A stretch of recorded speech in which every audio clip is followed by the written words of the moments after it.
Hi, today we're going to be looking at technologies for an e-commerce system, which is in both the OCR and BTEC specs for level 3. It's the pass 1 criteria for both of those units.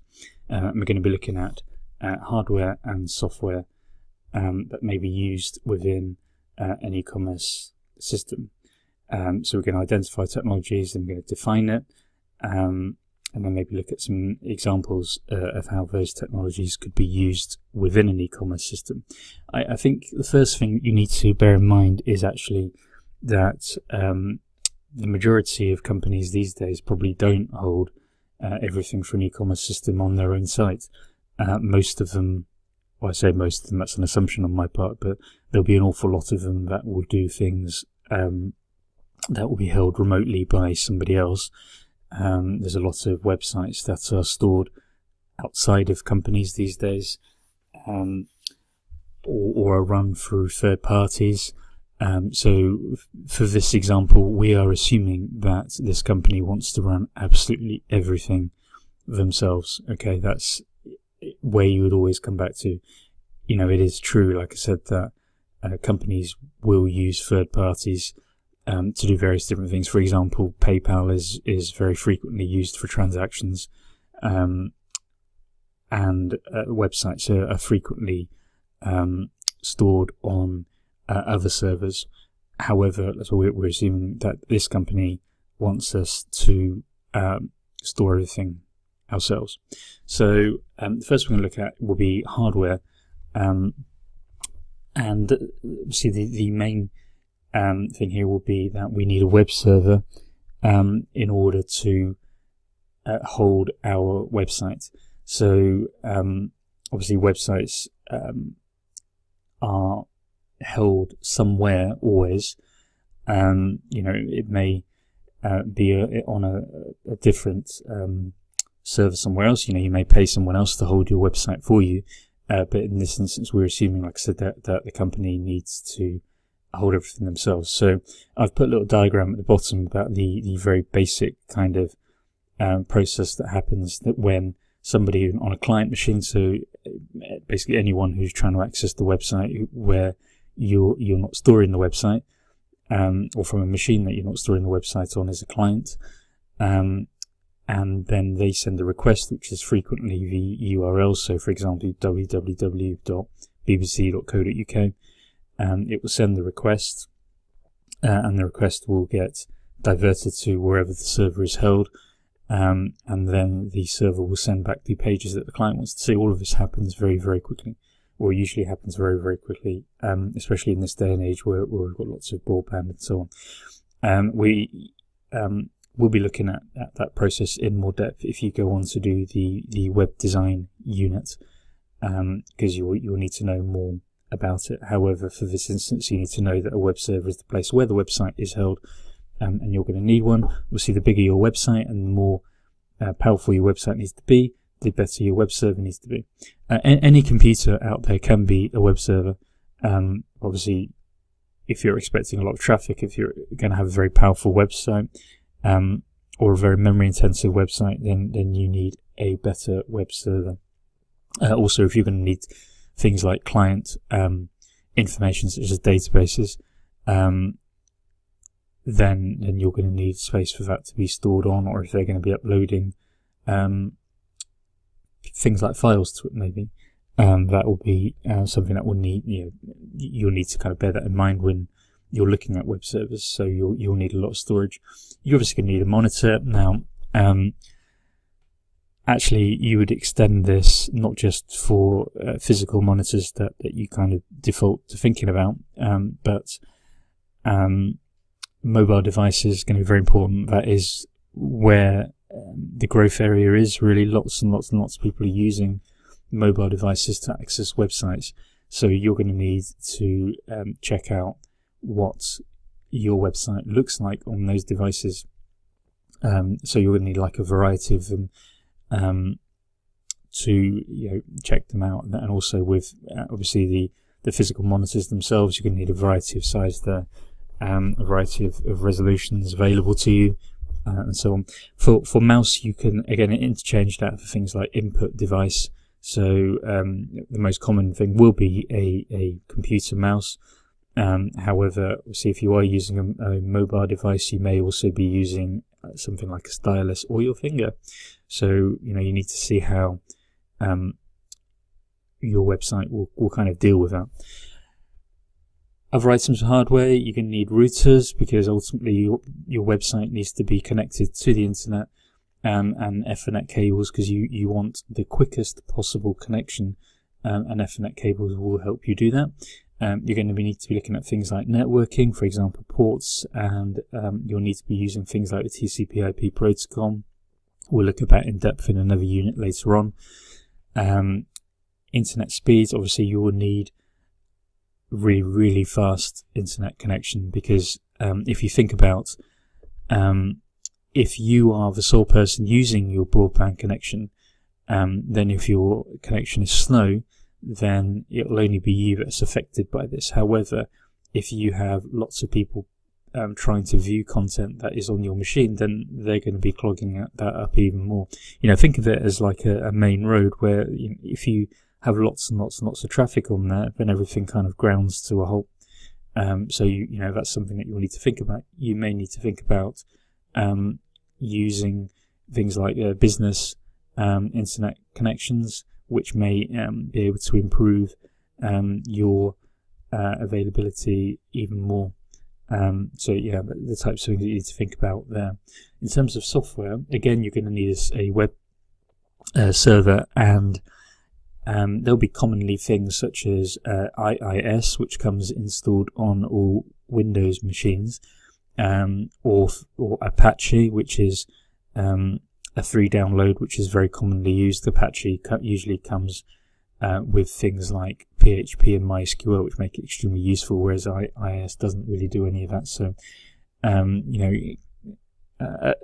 all of these things are what you'll need to help develop websites which will actually kind of do something. So a static website would just be HTML, which is the language you use to make a website in, along with things like CSS.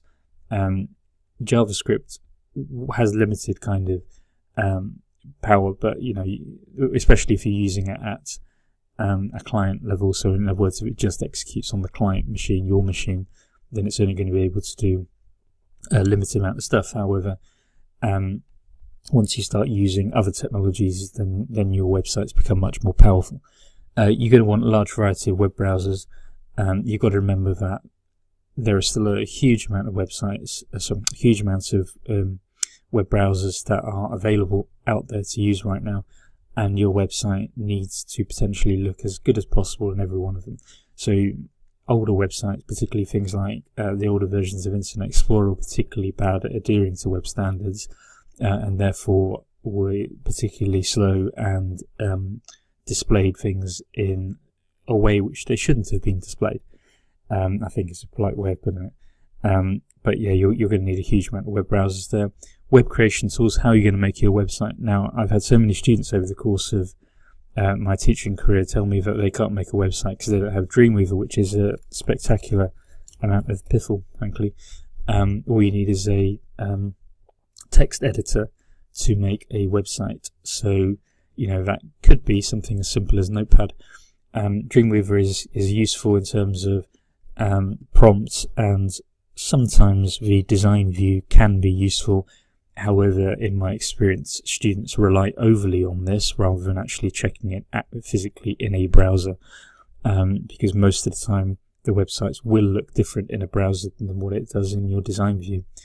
There are other free software such as HTMLKit, Coffee Cup, Sublime Text. All of these are quite frequently used by web designers. They don't cost you any money, so there's no real reason why websites couldn't be made without Dreamweaver. You're going to need a database probably to hold customer information, or maybe product information if that's what you're going to have in there. So again, frequently things like Access or MySQL.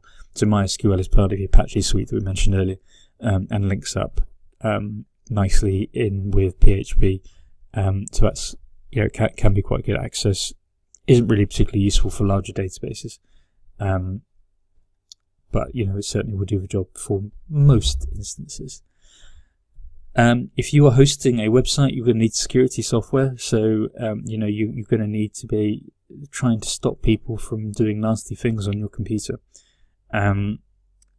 which could be a variety of different things. You will have covered security units at some point, I hope, and you want to stop people getting on your machine and putting horrible things on there. And also, if you have customer information on there under the Data Protection Act, you need to make your customer data secure.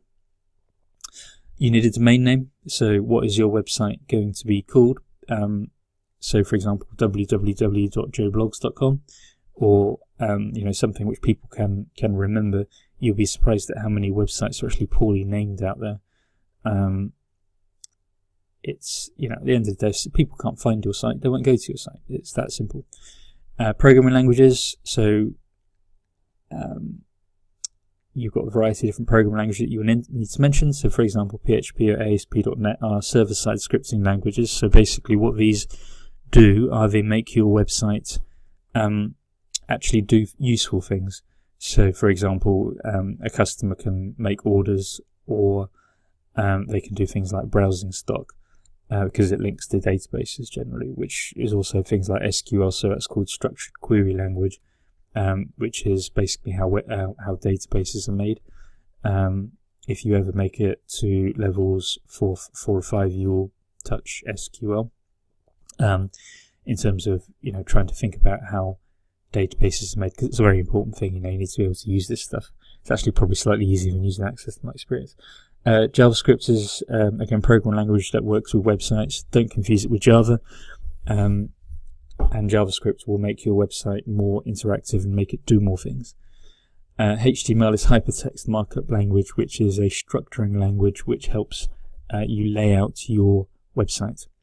Okay, and obviously it's very important. You can't have a web page without it being in HTML in some form or another. The main content might not be in HTML. However, ultimately all websites start in HTML. HTML5 these days, if possible. W3C stands for the World Wide Web Consortium. These are the guys who will develop web standards. So if you think about rules, basically, so if you're developing HTML, then the guys at W3C will say, all right, so if you have this tag, then it should look like this in a web browser, whatever it might be. So when we come to actually developing the website, you'll kind of get to know the ins and outs of the HTML coding. But obviously it's very important, because otherwise people will do whatever they want. It'd be carnage. Think about, again, if you're driving and people do whatever they want, it would be absolute horrendous. It will be like a sea of BMW drivers out there. And it's very important just to know that these people exist. They're constantly developing new rules and new standards, and it's certainly something to bear in mind. So the task one for my students, it's not particularly difficult as tasks go. All right, it's describing the technologies needed that we've just gone over, and you need to describe each one. I'm looking for a number of pictures for each hardware and software, so there's going to be at least 8 pictures in total. Okay, try to give some examples of where each one could be used. So for example, if you're talking about a database, so why a database would be important. I think you should be able to complete this in 2 lessons. It's not particularly difficult, especially at level 3. And if you're talking about 100 words per item, then you should be looking at 1,500 words, which will be about 2 pages of A4. And remember, you need to be including lists of sources, including where you get things like pictures from, because ultimately you need to be getting used to referencing, especially if you are moving up to university at some point. You shouldn't be referencing this presentation. You need to use different sources. Okay, so that's it for this presentation. Hopefully that has been useful to you, and we'll see you again soon. Thank you.